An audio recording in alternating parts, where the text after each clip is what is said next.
Welcome into the Heat Report by Chat Sports. I am Nic Rohloff, and we have a very positive video here on Sunday morning as the Heat just got back-to-back wins against the Charlotte Hornets on Friday and on Saturday night at home against the Portland Trail Blazers. But the positivity comes all from the performance on Saturday night by Nikola Jovic, the fourth-year forward who signed a massive extension this offseason, paying him about $15 million per season, has gotten off to a horrific start this year. There's no sugarcoating it. Him and Kel'el Ware have been a massive disappointment. But Jovic finally had that breakout game this season last night against the Portland Trail Blazers, which allowed Miami to get a big win on the second night of a back-to-back at home against the Blazers. They beat Portland 136-131, and this was no easy game. This isn't the Trail Blazers of old. Portland came into this game 5-3, and the last game they played was a win against the reigning champion Oklahoma City Thunder, who were undefeated before losing to Portland. So the Blazers certainly are a competitive and good basketball team, and for the Heat to be able to beat them at home with no Tyler Herro, no Bam Adebayo, is just huge stuff and shows that this team really is going to be competitive and in the playoff hunt for the entire year. And if you're fired up, and we're going to get into Nikola Jovic's performance here more in a second, but hit that thumbs up icon. Let's get to 300 likes. This Heat team is 6-4. I asked for them to be 5-5 after the first 10 games because it was a brutal first 10 games, and they went 6-4. So I'm happy. Show me you're happy. Hit that thumbs up icon. Yeah, but Jovic's performance cannot be overshadowed because he really has been disappointing this season. But off the bench in this one, he played 31 minutes, was a team-high plus 20 in the plus-minus department. He finished with a team-high 29 points. He had 9 rebounds, 6 assists with 2 steals and a block. Shot 10 of 16 from the field and 3 of 7 from beyond the arc. He really was the difference maker in this game, and it all started with his second quarter little spurt there. In the first quarter, when he came in, the first couple minutes there, he was really struggling down the stretch in that first kind of stint, but then in that fresh second quarter, he absolutely went off. The Heat ran their offense through him, and he really paid dividends. And this was the Jovic that we thought we were going to be getting at the start of the year. I don't think anyone expected him to average 29 points, 9 rebounds, and 6 assists, but I very much said throughout the year or in the offseason that I think Jovic averaging 15, 6, and 6 should probably be the goal, the expectation, and then obviously being someone who really impacts winning basketball. And even if Jovic didn't have that stat line, the way he was playing yesterday was impact of winning basketball. And that's what's more important than anything because, yeah, Jovic turned the ball over a little bit too much last night, 6 TOs, but he was battling on the glass. He was crashing on the boards. He was forcing the defense to collapse because he was driving to the rim so aggressively. And he had some great finishes last night through contact, the Euro steps, the floaters. It was just an all-around really impressive performance. And then when he's able to knock down threes consistently as well. I know he went just 3 of 7, but he was at 1.3 of 5. It really draws the defense out to him, which allows him to get to his strength, which is driving to the rim. Jovic is at his best when he's getting to the cup, getting 2 feet in the paint, finishing or collapsing the defense, and then utilizing his skill set as a passer and the ability to see the entire floor to make the passes to the open shooter. So the Heat finally getting a big Nikola Jovic game was just so positive, and it's so big to see, and it couldn't make me happier. We got more performances to discuss here in a second, but how are you feeling about the Heat? I mentioned off the top, I asked for the Heat to go 5-5 in their first 10 games. I would be happy with that with no Tyler Herro, but they're 6-4 with missing Bam twice, missing Norman Powell 3 times. Missing Herro all 10 games. I feel pretty good. But how you feeling about the Heat? Scale 1 to 10 down in the comment section.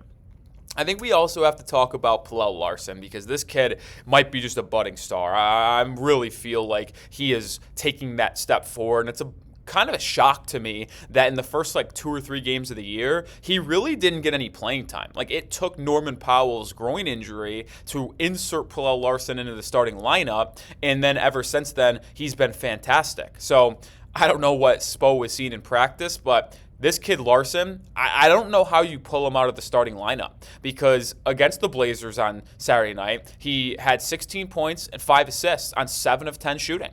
And the part that really just is impressive to me is the little stuff that he does. Like, I saw someone on Twitter say, like, he's got a little mix of like Derek White and Christian Brown in him. And I got to be honest, I couldn't agree more. Like, the way Larsson is able to defend, rebound, cut off the ball, he is just tremendous. Like, you go back to the game on Friday night against the Hornets, 19 points on 8 of 11 shooting. So over his last 2 games, he's got a combined 35 points on 15 of 21 shooting.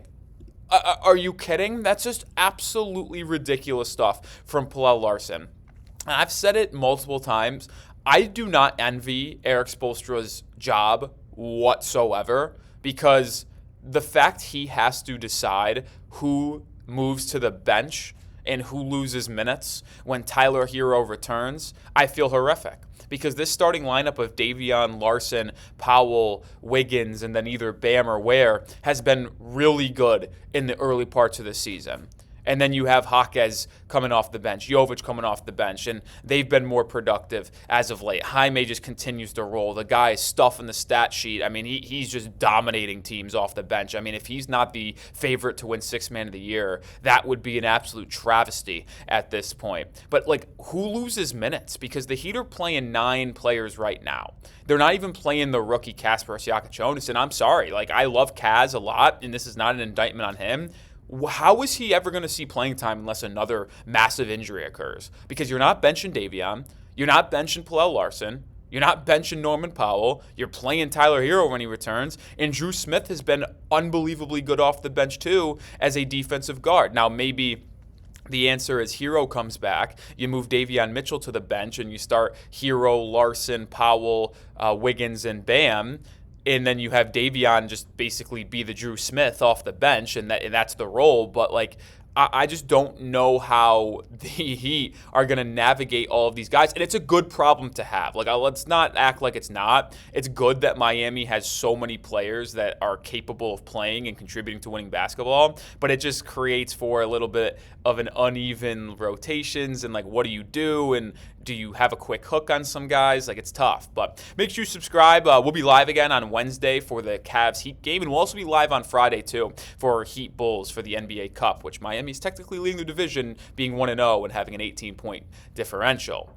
But there's a couple other things I want to talk about here, and we'll stay away from how did the Heat navigate this. But I mentioned how good Larsson has been. I want to also give some love to Dru Smith, because, boy, has there been a player that has been able to change his public image in the eyes of Heat fans like Dru Smith before. Because I don't know, 2 years ago, we were calling for this guy's head, all metaphorically, of course, where we were like, this guy is the worst NBA player we've ever seen. Why do the Heat continue to invest in him? Why does Erik Spoelstra continue to play him on a 2-way contract? Because he was so bad offensively. We always knew he was a pit bull. He defends, he plays hard, he does all the little things correctly, but he was such a non-factor offensively. It was really like, okay, you're playing 5-on-4 out there. But that is no longer the case. Dru Smith has really evolved into a above-average three-point shooter off of the catch. He's never going to do anything off the dribble, but if he gets the ball swung to him,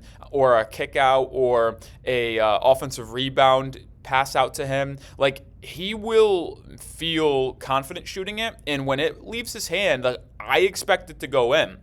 He feels like a very controlled, confident shooter, and he shoots about 40% from beyond the arc. But the part that's really impressed me with his offensive evolution here is his ability to drive to the rim and finish. He's got a very crafty bag around the rim. He's got the one-handed finishes with the left, with the right. He's got a little bit of a running hook shot as well that he brings out sometimes. Like, am I trusting Dru Smith down the stretch of games? No, absolutely not. But in these small stints at the end of the first quarter, early second quarter, and end of the third quarter, early fourth quarter, like, I do believe he is very helpful, and he plays an integral part for this Heat team. Like, you have Davion Mitchell harassing your leading ball handler for the first 7 minutes of the game, and then he comes out, and you're like, oh, we're finally getting a rest from Mitchell's hounding defense from 80 feet from the basket all the way to the rim. Oh, no, Dru Smith's going to come in and do the same thing. Those guys are just 2 peas in a pod